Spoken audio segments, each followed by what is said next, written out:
Amazon KDP. Na sani mutane da dama sun sha jin magana akan Amazon KDP. Za ku ringa ji ana cewa hanya ne wanda ake samun kuɗi da dai sauransu abubuwa da yawa, kuma akwai tambayoyi da dama wanda na san ta iya yiwa kana da shi akan Amazon KDP. Ka biyo na ƙarshen bidiyon nan don jin takaitaccen bayani akan shi. Wato ma'anan dai Amazon KDP shine Amazon Candle Direct Publishing. Wannan hanya ne wanda yake bada dama a kai publishing littafin ka daura akan Amazon dan ka siyar. In dai ka san ka iya rubuce wanda zaka iya rubutu wanda zai jawo hankalin mutane, to zaka iya yin amfani da shi. Kawai zaka shiga browser ka rubuta kdp.amazon.com. kana shiga ciki zaka yi creating account idan baka da shi, idan kuma dama kana da account already kana da shi. Zaka ringa yin publish littafi ka saka mai title da suna da komai wanda ya danganta wanda ake a littafi. Dama in dai kana rubuta suna ka san duk wannan zaka saka. Idan ka daura akai, idan mutane suna zuwa suna siyan littafin ka, za a ringa biyan ka.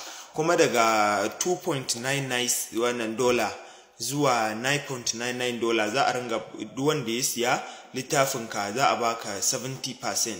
ma'ana wanda yake daga $2.99 dala 3 kenan a takaice zuwa $9.99, kun ga dai sura 1 cent ya zama $10, za a baka 70% na abin da aka siya. Daga kuma 10 and above za a baka 35%.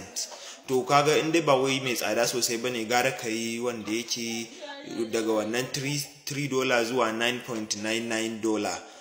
wannan zaka fi samun kuɗi da shi. Sannan kuma idan kai zaka iya sai da littattafai da yawa kamar irin online courses da ake yi dinnan da sauransu da yawa. Wannan shine a takaice Amazon KDP. Sannan irin wanda za ku ji suna cewa ku zo ku biya kuɗi za a koya muku, ko kuma kaji an ce kyauta ne amma za ka sai wani littafi, yawanci wannan baran ce wai ba gaskiya bane, gaskiya ne abin da suke faɗa.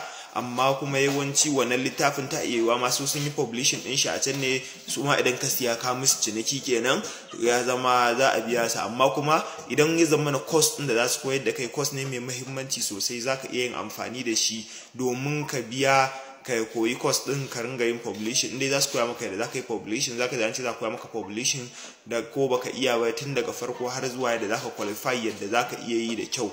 To inda irin wannan ne yana da kyau ka yi shi. Sannan shi dai wannan Amazon KDP din abu ne wanda ake samun kuɗi.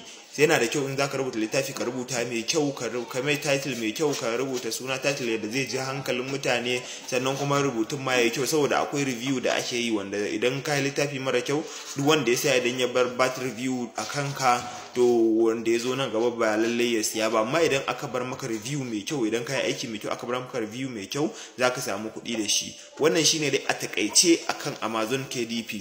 Duk wanda yake da wani neman ƙarin bayani akan Amazon KDP ko wani abu wanda kaji ana yi, insha Allah idan ka rubuta mu a comment section zan yi video na maka ƙarin bayani akan shi. Idan kun ji daɗin wannan bidiyon, ku yi liking, ku yi sharing, sannan ku yi comment a ƙasa da abin da kuke so. Ku yi following ɗina domin samun hanyoyi da dama na samun kuɗi da sauran wasu idea. Na gode da lokacin.